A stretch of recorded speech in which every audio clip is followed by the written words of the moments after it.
Alustame siis veel kord. Ikka tuleb ette tehnilisi viperusi. Ja tänaseks teemaks on värviparandused. Ja täna räägin ma olukordadest, kui juuksed on eelnevalt värvitud, aga tahetakse neid heledamaks saada. Et kõik, kes on juuksuriks õppinud, teavad ju, et teiste värvidega me seda teha ei saa. Me peame kasutama blondeerivaid segusid. Ja missugused need segud on, sellest ma teile siis täna räägingi. Ma tutvustan teile 3 erinevat võimalust ja kui juuksed vajavad õige kerget korrigeerimist, ehk siis on tumedust 2-3 astet vaja heledamaks saada, siis piisab kõige kergemast segust. Meie nimetamegi seda kergeks blondeerivaks seguks ja hästi tuntud on juuksurite hulgas selline nimetus värvipesu, et seal on natuke rohkem komponente, vesi, šampoon, blondeerimisvahend ja ka vesinikemulsioon, aga Vellal piisab, me kasutame 2. Üks on blondeerimisvahend, kas siis pulber või kreem ja teine on 1,9% vesinikemulsioon. Jagan nüüd teiega oma ekraani, et teil oleks lihtsam jälgida.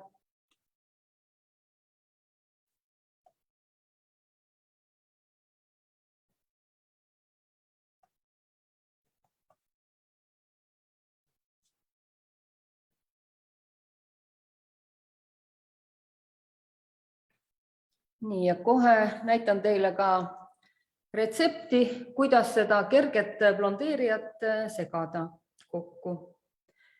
Et näete siin vasakul pool all ongi kirjas, et kas blondor pulber või blondor kreem ja 1:4 1,9 vesinikemulsiooniga.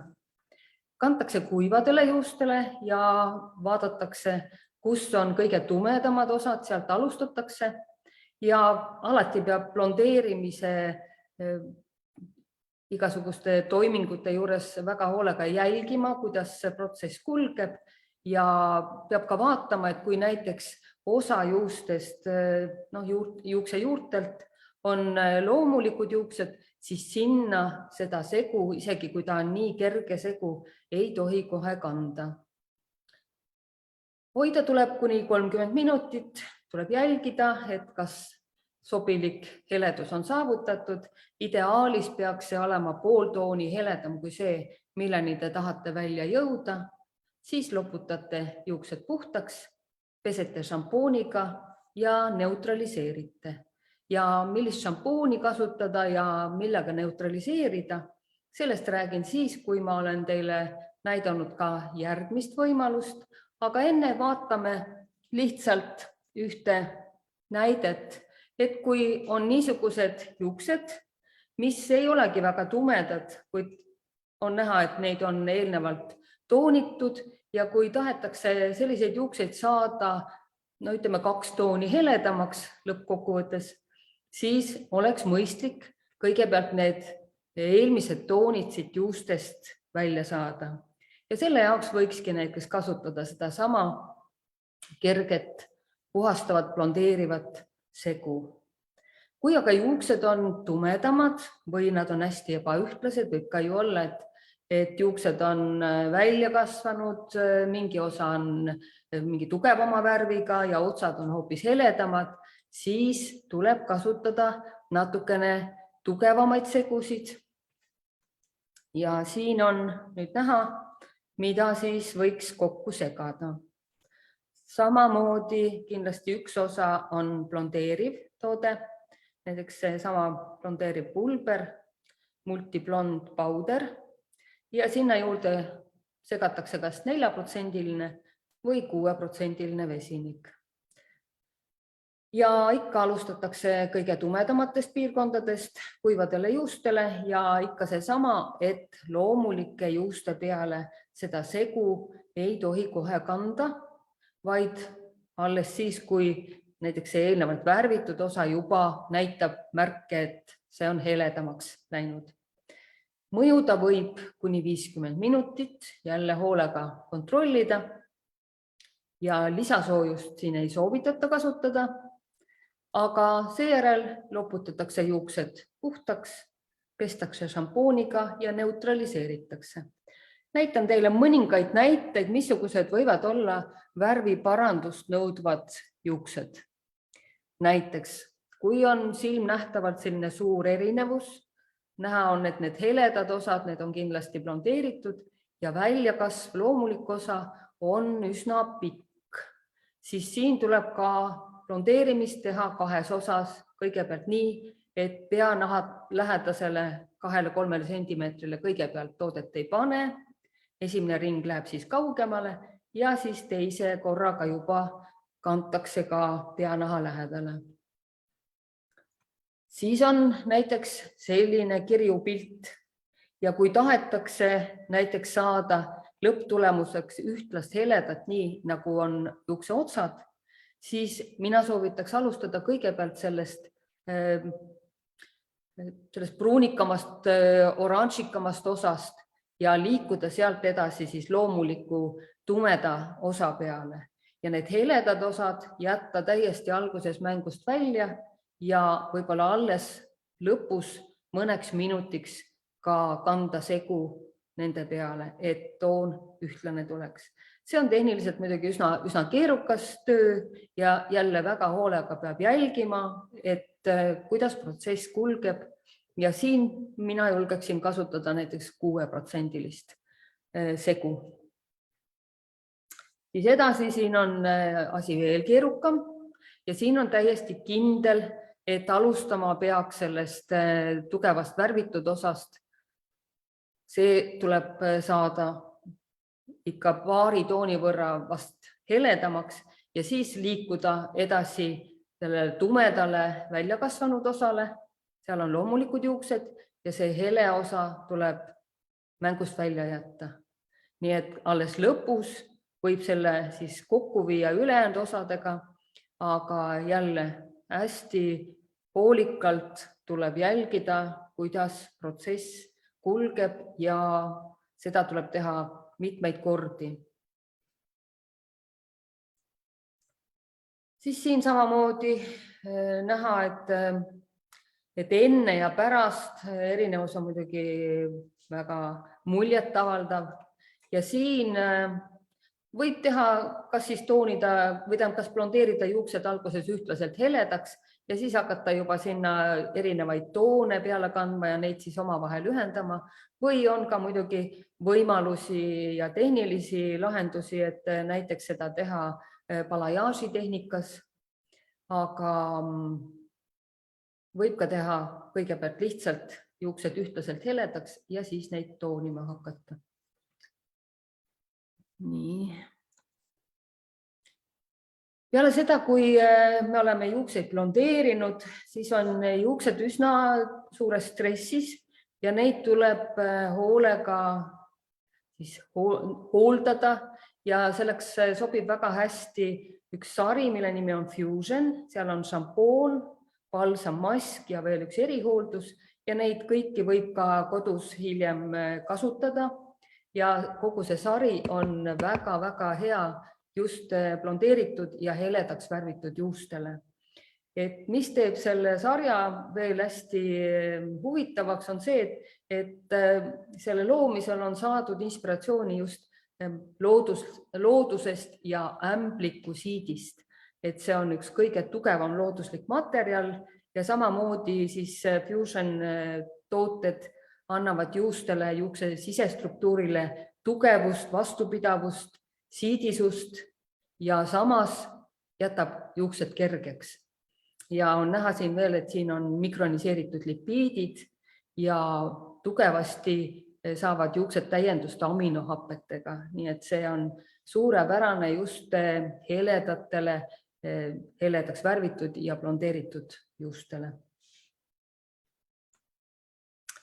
Ja millega siis neutraliseerida, enne oli mitu korda juttu sellest, et kui me teeme blondeerimist ja ehkki sellele küll järgneb näiteks juuste toonimine, siis on vaja kõigepealt see esimene protsess lõpetada.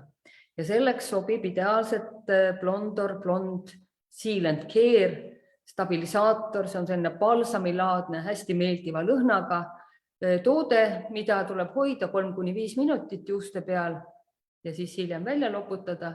Ja see toode aitab neutraliseerida kõik keemilised jäägid nii peanahalt kui juustelt. Ja see viib uuesti juuksed normaalsesse tasakaalu ehk alandab juuste pH nende normaalsele tasemele. Ja peale seda võiks järgneda kindlasti ka juuste toonimine, aga see sõltub juba sellest, missuguseks need juuksed peale blondeerimist läksid. Kas meil on vaja kasutada, tõenäoliselt on mingisugust sobivat vastasvärvi ja teha sellega siis toonimine, et juuksed näeksid sellised kenad ja hooldatud välja. Aga enne veel, kui ma ühte kiiret sellist toonimise võimalust teile ka tutvustan, vaatame kolmandat võimalust, kuidas saab juukseid liigsest tumedusest puhastada ja seda väga sellisel turvalisel moel, sest see toode küll ei saa rohkem kui umbes 2 tooni heledamaks juukseid muuta, aga ta ei mõjuta juukse loomulikku pigmenti ja seetõttu võib seda kanda üsna ohutult kogu juukse pikkusele. Ja see on selline süsteem, selline Color Renew, milles on kristallpulber ja selle juurde käib spetsiaalne aktivaator. Segatakse 1/10 ja need kristallpulbrid on sellistes pakikestes, milles on 9 grammi. Ja seda lastakse mõjuda, ka kantakse kuivadele juustele ja lastakse mõjuda 5–45 minutit. See tähendab, et vastavalt, kui palju teil on vaja siis juukseid puhastada või tumedust eemaldada, siis saate mõjuaega kas hoida vähem või pikendada. Ja oleks hea, kui juuste peale pannakse kilemüts näiteks ja antakse lisasooja, kui tahetakse tumedaid juukseid heledamaks saada.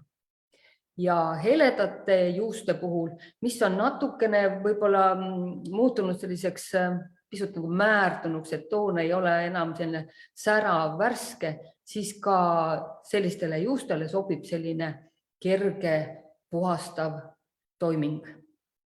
Ja see toode baseerub C-vitamiinil, nii et üsna ohutul moel saab juukseid puhastada just nimelt nii püsi kui ka poolpüsivärviga värvitud juuste puhul. Niisugune näeb siis see Color Renew välja, siin on kristallpulber ja tema aktivaator. Ja kui me oleme mõjuaja ära hoidnud, siis me lihtsalt loputame hästi korralikult veega ja peseme 2 korda šampooniga. Aga et see kõik oleks veel selgem ja arusaadavam, siis vaatame koos ühte lühikest videot, kus on näha täpselt, kuidas see toode toimib ja kuidas teda kasutada.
Nägite siis, mismoodi selle Color Renew tootega saab juukseid heledamaks ja kui blondeerimisega tulevad kaasa alati sellised tugevad oranžikad ja kollased alatoonid, siis Color Renew puhul lihtsalt juuksed on paari tooni võrra heledamad ja nad ei vaja väga tugevat tooni korrigeerimist, kuid siiski tahaksin ma teile näidata ühte slaidi, mis lipsas küll mööda, aga läheme sellega tagasi.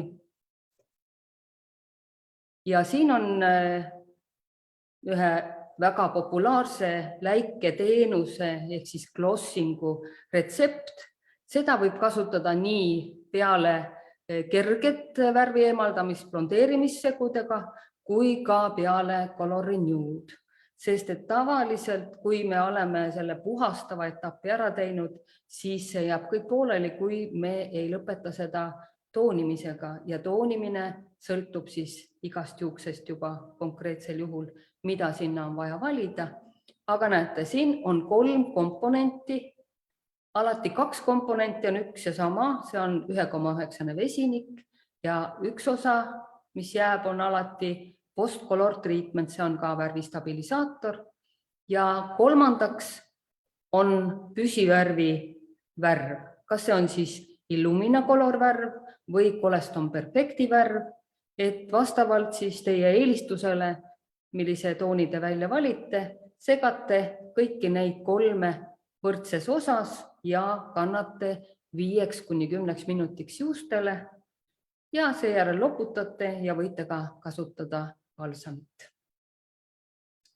Loodan, et meie nõuannetest täna oli teile abi ja saate seda oma igapäevases salongitöös kasutada.